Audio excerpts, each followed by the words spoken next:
Kolkata Knight Riders এবং রাজস্থান রয়্যালসের খেলা আছে এবং দুই দলের রেকর্ড কি আছে, পিচ রিপোর্ট কি হবে এবং দুই দলের প্লেইং 11 কি হতে পারে এই ম্যাচের জন্য এবং এই ম্যাচটা কোথায় হবে, কোন তারিখে হবে, প্রথমে যে ব্যাট করবে তাদের কত রান মতো করতে হবে, সব কিছু ইনফরমেশন তোমাদেরকে এই ভিডিওর মাধ্যমে জানাবো। তো ভিডিওকে লাস্ট অবধি দেখো আর চ্যানেলে নতুন হয়ে থাকলে চ্যানেলটিকে ফলো আর সাবস্ক্রাইব করে দেবে এবং লাইক শেয়ারও করে দেবে। তো চলো ভিডিওটাকে শুরু করি। কলকাতা আর রাজস্থানের মধ্যে ম্যাচ আছে এবং কলকাতাকে অনেক বড় একটা প্ল্যান বানাতে হবে বৈভব সূর্যবংশীর জন্য। বৈভব সূর্যবংশী 14 বছরের ছেলে, গুজরাট টাইটান্সের বিরুদ্ধে 101 রানের ইনিংস খেলেছিল মাত্র 38 বলে এবং কলকাতা নাইট রাইডার্সের জন্য সবথেকে বড় ভয় থাকবে বৈভব সূর্যবংশী। বৈভব সূর্যবংশীকে পাওয়ার প্লেতে খুবই তাড়াতাড়ি আউট করতে হবে কলকাতা নাইট রাইডার্সকে এবং তারপরই কলকাতা নাইট রাইডার্স রাজস্থান রয়্যালসকে হারাতে পারবে। এবং যদি বৈভব সূর্যবংশী 6 ওভার খেলে নেয় এবং বেশিক্ষণ টিকে যায় তাহলে কলকাতার জন্য সমস্যা হতে পারে। তো বৈভব সূর্যবংশীর জন্য আলাদা করে প্ল্যান বানাতে হবে কলকাতা নাইট রাইডার্সকে এবং মাঠে নামতে হবে। কলকাতা আর রাজস্থানের মধ্যে দুই দলের রেকর্ড কি আছে সেটাও তোমাদেরকে বলে দিচ্ছি, চলো।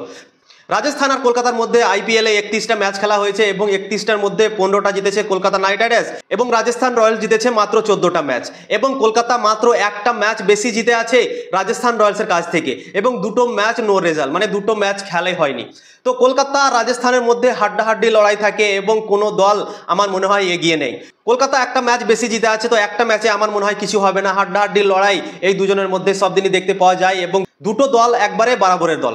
এবার তোমাদেরকে বলে দিচ্ছি কোন মাঠে এই খেলাটা হবে। কলকাতার ইডেন গার্ডেনে এই খেলাটি হবে এবং এই ম্যাচের জন্য পিচ রিপোর্ট কি হতে পারে কলকাতার ইডেন গার্ডেনে। 3টে ম্যাচ তোমাদেরকে পিছিয়ে নিয়ে যাব এবং দেখবো কি 3টে ম্যাচে কোন কোন স্কোর হয়েছে ইডেন গার্ডেনের মাঠে। কলকাতা আর লখনৌ সুপার জায়ান্টসের ম্যাচ হয়েছিল ইডেন গার্ডেনের মাঠে এবং লখনৌ সুপার জায়ান্টস প্রথমে ব্যাটিং করে 238 রান করেছিল মাত্র 3 উইকেট হারিয়ে এবং কলকাতা সেই রানটা চেস করতে পারেনি এবং 4 রানে ম্যাচ হেরে গিয়েছিল। তারপরের match Kolkata Knight Riders Gujarat টাইটান্সের সাথে খেলেছিল এবং গুজরাট টাইটান্স প্রথমে ব্যাটিং করে 198 রান করেছিল এবং জবাবে কলকাতা নাইট রাইডার্স মাত্র 159 রানই করতে পেরেছিল এবং ম্যাচ হেরে গিয়েছিল 39 রানে এবং ভেঙ্কটেশ আইয়ার খুবই খারাপ পারফরমেন্স করেছিল এবং 19 বলে 14 রান করেছিল এবং সেটার জন্যই কলকাতা নাইট রাইডার্স এই রানটা চেস করতে পারেনি এবং হেরে গিয়েছিল 39 রানে গুজরাট টাইটান্সের কাছে। তারপরের match Kolkata Knight Riders Punjab কিংসের সাথে খেলেছিল এবং পাঞ্জাব কিংস প্রথমে ব্যাটিং করে 201 রান করেছিল 4 উইকেটে 20 ওভারে এবং জবাবে সেই রানটা চেস করতে নেমেছিল, 1 ওভারই মাত্র খেলা হয়েছিল এবং 7 রান কলকাতা নাইট রাইডার্স করেছিল এবং তারপর বৃষ্টি চলে এসেছিল এবং বৃষ্টির জন্য খেলাটা হয়নি এবং পুরো ম্যাচ বাতিল হয়ে গেছিল এবং দুই দলকে এক এক করে পয়েন্ট ভাগ করে দেওয়া হয়েছিল। তো কলকাতার ইডেন গার্ডেনে লাস্ট 3টে ম্যাচে তোমাদেরকে বললাম। তো ইডেন গার্ডেনের পিচ তোমরা দেখতে পাচ্ছ 200-র উপরে রান হচ্ছে যারা প্রথমে ব্যাটিং করছে। তো আমার মনে হয় কলকাতা আর রাজস্থানের মধ্যে ম্যাচটাতেও সেরকমই রান হতে পারে। যারা প্রথমে ব্যাটিং করবে তারা প্রায় 200-র উপরে রান করবে এবং যারা চেস করবে এবং তাদের কাছেও সুযোগ থাকবে কি 200-র আশেপাশে যদি রান থাকে তাহলে সেই রানটা তারা চেস করতে পারবে।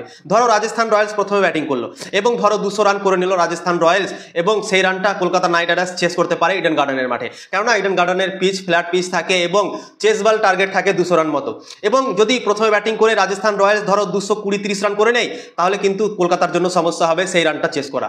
এবং অপরদিকে কলকাতা যদি প্রথমে ব্যাটিং করে তাহলে 220-30 রান যদি করে তাহলে কলকাতাও সেই ম্যাচটা জিতে যেতে পারে এবং যে পিছে ব্যাট করবে তাদের পক্ষে চেস করা খুবই মুশকিল হবে 220-30 রান। যারা প্রথমে বোলিং করবে তাদেরকে এই জিনিসটা মাথায় রাখতে হবে কি আমাদেরকে থামতে হবে 200 রানের মধ্যে।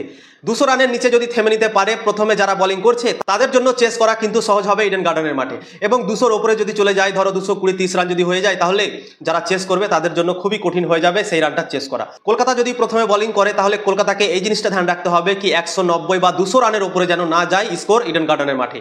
তার নিচে যত পারবে ততই যেন রাখতে পারে রাজস্থান রয়্যালসকে যদি প্রথমে বোলিং করে কলকাতা। তো এই দুটো জিনিস কলকাতাকে করতে হবে এবং রাজস্থান রয়্যালসকে করতে হবে, মানে দুই দলকেই করতে হবে, এই জিনিসটা ধ্যান রাখতে হবে। এবার তোমাদেরকে বলে দিচ্ছি কলকাতা আর রাজস্থান পয়েন্টস টেবলে কত নম্বরে আছে। কলকাতা পয়েন্টস টেবলে 7 নম্বরে আছে। 10টা ম্যাচ কলকাতা খেলেছে এবং 5টা ম্যাচ হেরেছে, 4টা ম্যাচ জিতেছে এবং একটা ম্যাচ বৃষ্টির জন্য ধুয়ে গেছিল এবং 1 পয়েন্ট পেয়েছিল এবং কলকাতা 10টা ম্যাচে 9 পয়েন্ট নিয়ে 7 নম্বরে আছে পয়েন্টস টেবলে। অপরদিকে রাজস্থান রয়্যালস পয়েন্টস টেবলে 8 নম্বরে আছে। রাজস্থান রয়্যালস 10টা ম্যাচ খেলেছে, 10টার মধ্যে তারা 3টে ম্যাচ জিতেছে এবং 7টা ম্যাচ হেরে গিয়েছে এবং রাজস্থান রয়্যালস 6 পয়েন্ট নিয়ে তারা 8 নম্বরে আছে পয়েন্টস টেবলে। এবার তোমাদেরকে বলে দিচ্ছি দুই দলের প্লেইং 11 কি হতে পারে। আগে দেখে নিই এই দুটো দল কার কার সাথে ম্যাচ খেলেছিল এবং কি প্লেইং 11 নিয়ে তারা মাঠে নেমেছিল। রাজস্থান রয়্যালস গুজরাট টাইটান্সের সাথে ম্যাচ খেলেছিল এবং সেই ম্যাচে রাজস্থান রয়্যালস প্লেইং 11 খেলিয়েছিল এসএসবি জয়সওয়াল, বৈভব সূর্যবংশী, 3 নম্বরে নীতিশ রানা, 4 নম্বরে রিয়ান পরাগ, 5 নম্বরে খেলেছিল ধ্রুব জুরেল, 6 নম্বরে খেলেছিল সিমরন হেটমায়ার, 7 নম্বরে খেলেছিল অনিন্দু হাসরাঙ্গা, 8 নম্বরে খেলেছিল জোফরা আর্চার, 9 নম্বরে খেলেছিল মাহিশ তিকসানা, 10 নম্বরে খেলেছিল সন্দীপ শর্মা এবং 11 নম্বরে খেলেছিল উদ্বীর সিং চারাক। এই প্লেইং 11 নিয়ে রাজস্থান রয়্যালস গুজরাট টাইটান্সের সাথে খেলেছিল এবং ম্যাচ জিতেছিল। তো আমার মনে হয় রাজস্থান রয়্যালস কিছু পরিবর্তন করবে না এই প্লেইং 11 এর সাথে। যা প্লেইং 11 গুজরাট টাইটান্সের সাথে খেলিয়েছিল সেই প্লেইং 11টা নিয়েই কলকাতা নাইট রাইডার্সের সাথে মাঠে নামাবে এবং তারা ম্যাচ খেলবে। তো কোনো পরিবর্তন আমার মনে হয় করবে না রাজস্থান রয়্যালস কলকাতার সাথে ম্যাচ খেলার জন্য। Kolkata Knight Riders last match খেলেছে দিল্লির সাথে এবং দিল্লির ম্যাচের জন্য কলকাতার প্লেইং 11 কি ছিল সেটাও তোমাদেরকে বলে দিচ্ছি। রহমানুল্লাহ গুরবাজ আর সুনীল নারায়ণ ওপেন করেছিল, 3 নম্বরে খেলেছিল আজিঙ্ক্য রাহানে, 4 নম্বরে খেলেছিল অঙ্কুরিশ রঘুবংশী, 5 নম্বরে খেলেছিল ভেঙ্কটেশ আইয়ার, 6 নম্বরে খেলেছিল রিঙ্কু সিং, 7 নম্বরে খেলেছিল আন্দ্রে রাসেল, 8 নম্বরে খেলেছিল রহমান পাওয়াল, 9 নম্বরে খেলেছিল আনিকুল রয়, 10 নম্বরে খেলেছিল হর্ষিত রানা এবং 11 নম্বরে খেলেছিল বরুণ চক্রবর্তী এবং ভেবা বারোরা খেলেছিল ইম্প্যাক্ট প্লেয়ার হিসেবে। তো আমার মনে হয় এই প্লেইং 11টা নিয়েই মাঠে নামবে কলকাতা নাইট রাইডার্স, কেননা দিল্লির বিপক্ষে যেভাবে ম্যাচ জিতলো এবং আমার মনে হয় না কি কোনো পরিবর্তন করবে কলকাতা নাইট রাইডার্স প্লেইং 11-এ। তো সেম প্লেইং 11 নিয়ে কলকাতা নাইট রাইডার্স মাঠে নামতে পারে। অনুকূল রয়কে খেলিয়েছিল এবং অনুকূল রয় ভালো বল করেছিল এবং ভালো বল করে কলকাতাকে ম্যাচ জিতিয়েছিল এবং 4 ওভারে 27 রান করে 1 উইকেট নিয়েছিল। তো আমার মনে হয় না কি অনুকূল রয়কেও বসাবে এবং সেম প্লেইং 11 নিয়ে কলকাতা নাইট রাইডার্স মাঠে নামবে রাজস্থানের বিপক্ষে। তো কলকাতা রাজস্থানের মধ্যে 4 তারিখে ম্যাচ আছে এবং ইডেন গার্ডেনে সেই ম্যাচটা হবে এবং সব থেকে ইম্পর্টেন্ট কথা কি বৈভব সূর্যবংশীকে থামতে হবে কলকাতাকে ম্যাচ জেতার জন্য। তো বৈভব সূর্যবংশীর জন্য আলাদা করে প্ল্যান বানাতে হবে কলকাতাকে এবং তারপরেই কলকাতা ম্যাচ জিততে পারবে, প্লে অফের রেসে থাকতে পারবে কলকাতা নাইট রাইডার্স রাজস্থানকে হারার পর। এই বছর কলকাতা নাইট রাইডার্স একবারও লাগাতার 2টো ম্যাচ জিতেনি, একটা জিতেছে একটা হেরেছে, এরকমই কাহিনী চলেছে আইপিএল 2025 সালে। তো কলকাতাকে কনসিস্টেন্ট পারফরমেন্স করতে হবে, দিল্লির বিপক্ষে যে ম্যাচটা জিতলো সেই কনফিডেন্সটা নিয়ে মাঠে নামতে হবে এবং আরও একটা ম্যাচ জিততে হবে। লাগাতার 2টো ম্যাচ কলকাতা এখন পর্যন্ত জিতেনি এই আইপিএল 2025 সালে। তো দেখা যাক রাজস্থানের সাথে কি করছে কলকাতা নাইট রাইডার্স। ভিডিও ভালো লাগলে লাইক করবে, শেয়ার করবে এবং সাবস্ক্রাইব করে দেবে।